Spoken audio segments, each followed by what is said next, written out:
안녕하십니까. 경향신문 이대근입니다. 오늘은 박근혜 대통령이 탄핵론까지 불러오고 있는 최순실 게이트를 다루도록 하겠습니다. 이틀 사이 한국이 요동쳤습니다. 24일 박근혜 대통령이 최순실 게이트로 야당의 대여 공세가 거세지자 국면 전환용 개헌 추진을 발표를 했습니다. 그러나 그날 저녁 늦게 최순실 씨가 대통령 연설문을 사전 수정하는 등 국정농단을 한 사실이 확인이 됩니다. 그러자 여론이 악화되었고 다음 날 박 대통령은 이를 무마하기 위해서 사과를 합니다. 그러나 시민들 사이에서 사과로 부족하다면서 하야니 탄핵이니 하며 분노에 찬 목소리를 쏟아내고 있습니다. 대통령이 사과한 내용은 이렇습니다. 존경하는 국민 여러분, 최근 일부 언론 보도에 대해 국민 여러분께 제 입장을 솔직히 말씀드리기 위해 이 자리에 섰습니다. 아시다시피 선거 때는 다양한 사람들의 의견을 많이 듣습니다. 최순실 씨는 제가 어려움을 겪었을 때 도와준 인연으로 지난 대선 때 주로 연설이나 홍보 등의 분야에서 저희 선거운동이 국민들에게 어떻게 전달됐는지에 대해 개인적인 의견이나 소감을 전달해주는 역할을 했습니다. 일부 연설문이나 홍보물도 같은 맥락에서 표현 등에서 도움받은 적이 있습니다. 취임 후에도 일정 기간 동안은 일부 자료들에 대해 의견을 물은 적은 있으나 청와대 보좌 체계가 완비된 이후에는 그만뒀습니다. 저로서는 좀 더 꼼꼼하게 챙겨보고자 하는 순수한 마음으로 한 일인데 이후 여하를 막론하고 국민 여러분께 심력 끼치고 놀라게 마음 아프게 해드린 점에 대해서 송구스럽게 생각합니다. 국민 여러분께 깊이 사과드립니다. 이렇게 발표를 했습니다.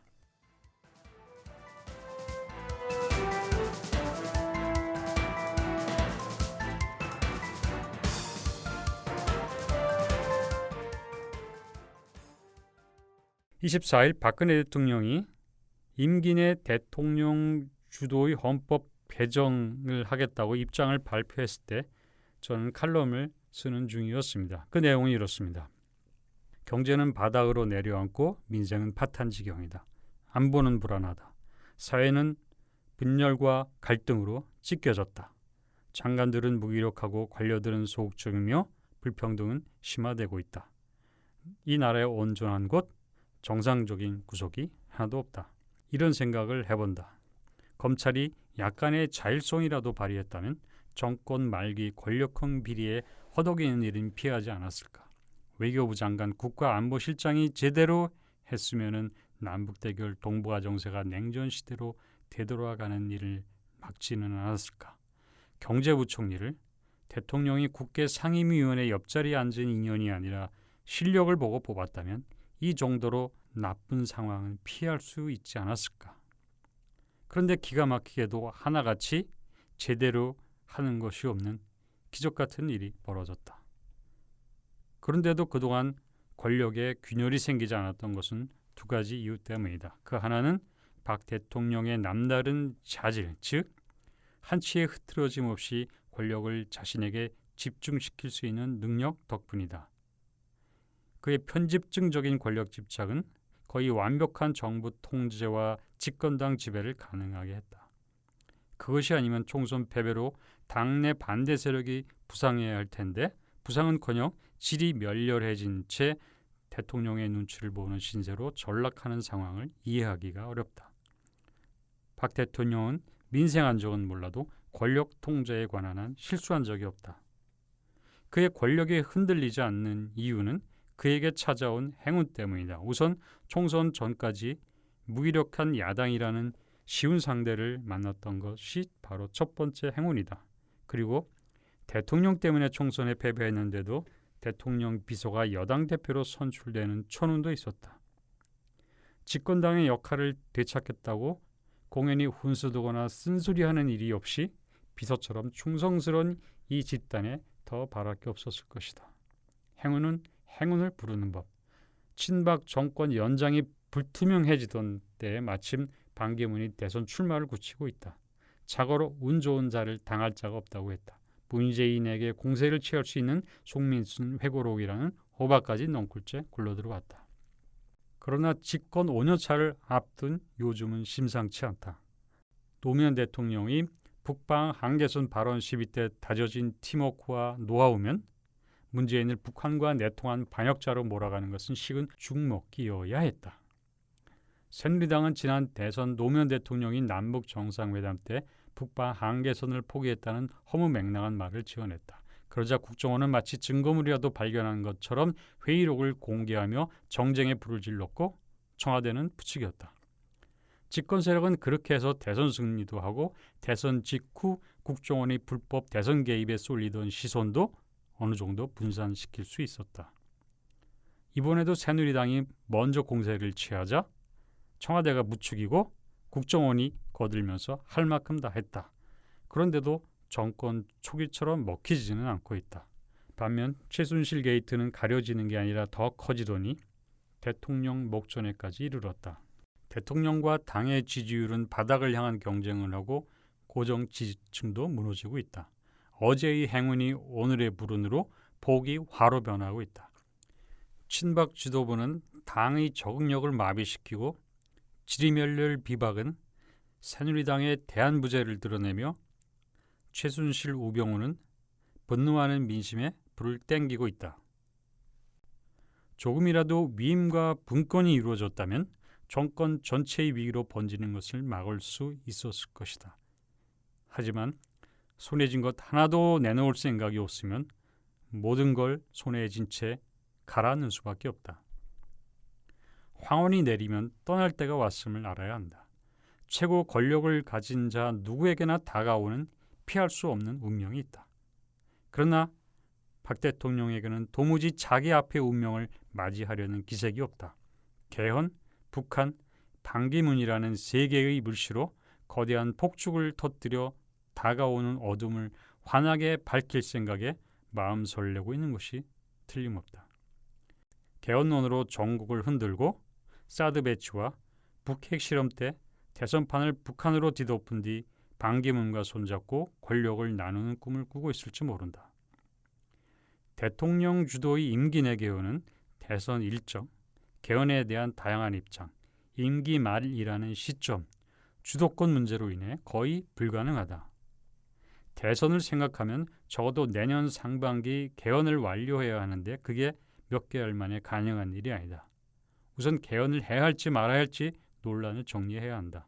개헌에 합의해도 권력 구조만 바꿀지 기본권 조항 등 전면을 손봐야 할지 의견 일치도 봐야 한다.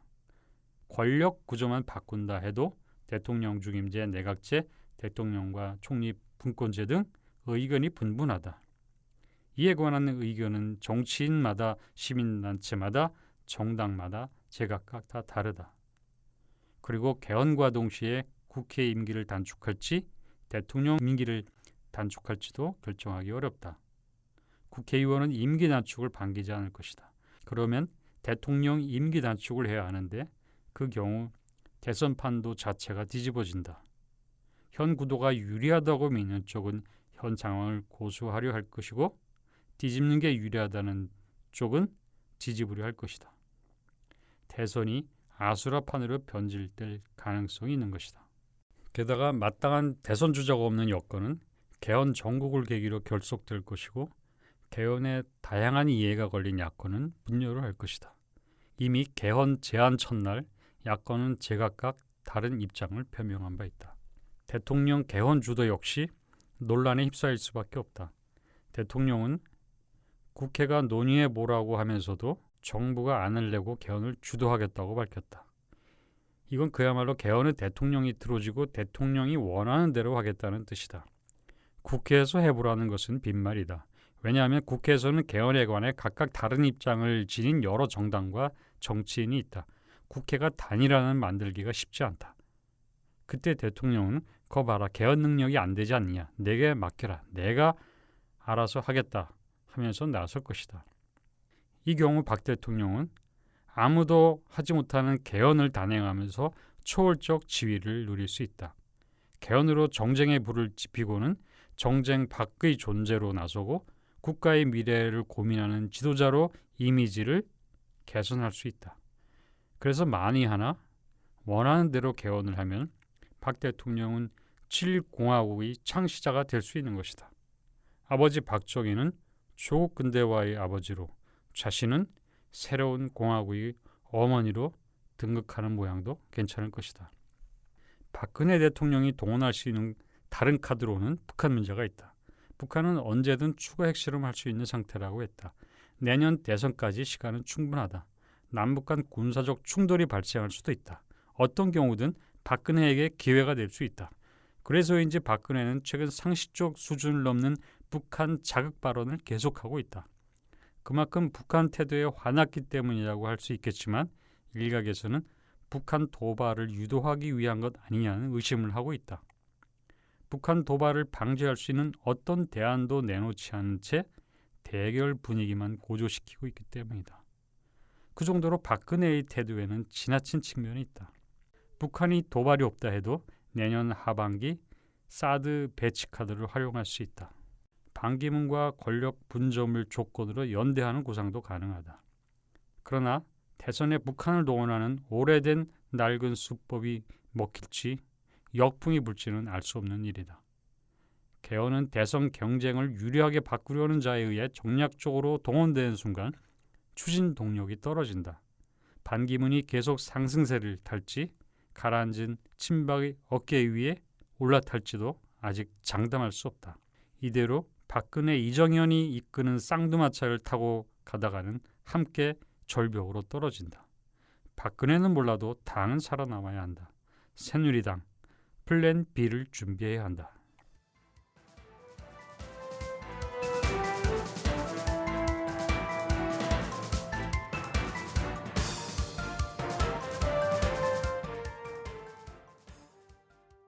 자, 제가 이렇게 칼럼을 마무리하려고 할 때 박근혜 대통령이 국회 시정연설을 하면서 느닷없이 개헌 입장을 발표했습니다. 선수를 친 것입니다. 조용히 물러나지 않겠다. 죽어도 내 손에 고삐를 놓치지 않겠다는 뜻입니다. 이미 짐작했던 바지만 최순실이라는 이름으로 대표되는 박근혜 정권의 온갖 스캔들을 캐다 보면 결국 하나의 뿌리로 연결됩니다.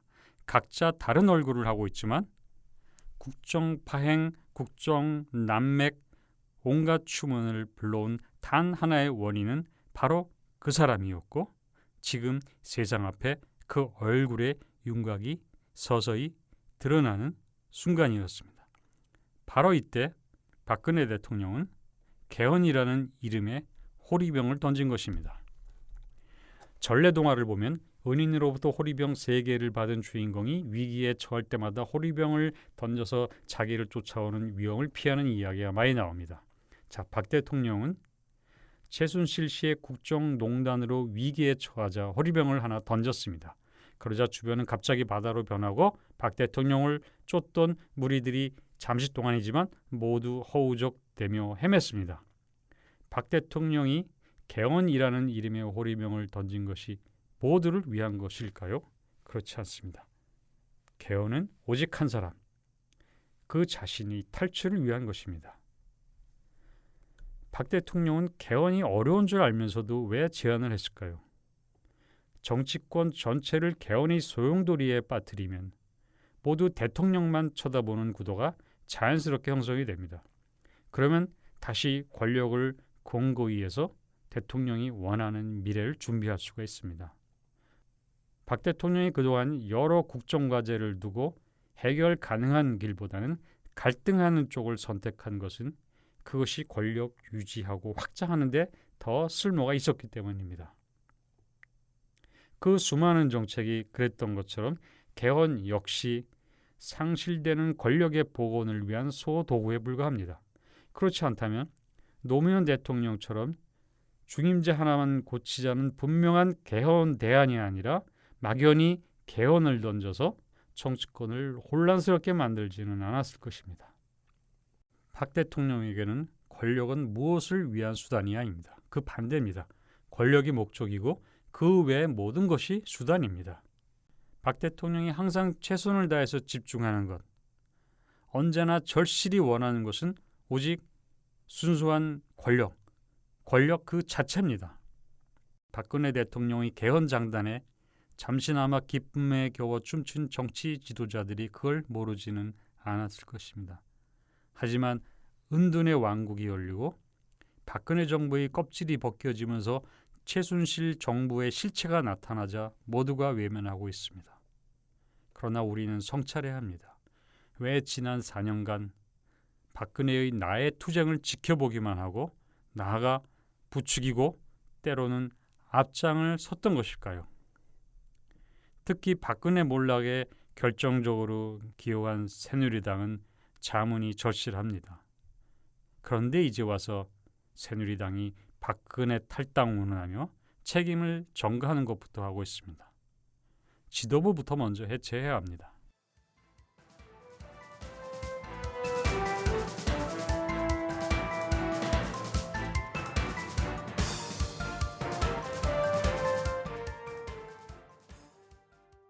우리 앞에는 아직 풀리지 않는 많은 의문들이 있습니다.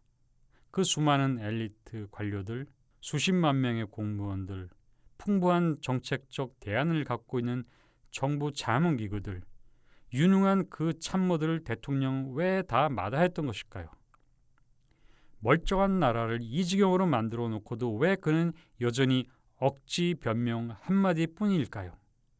황혼이 내리면 떠날 때가 왔음을 알아야 합니다.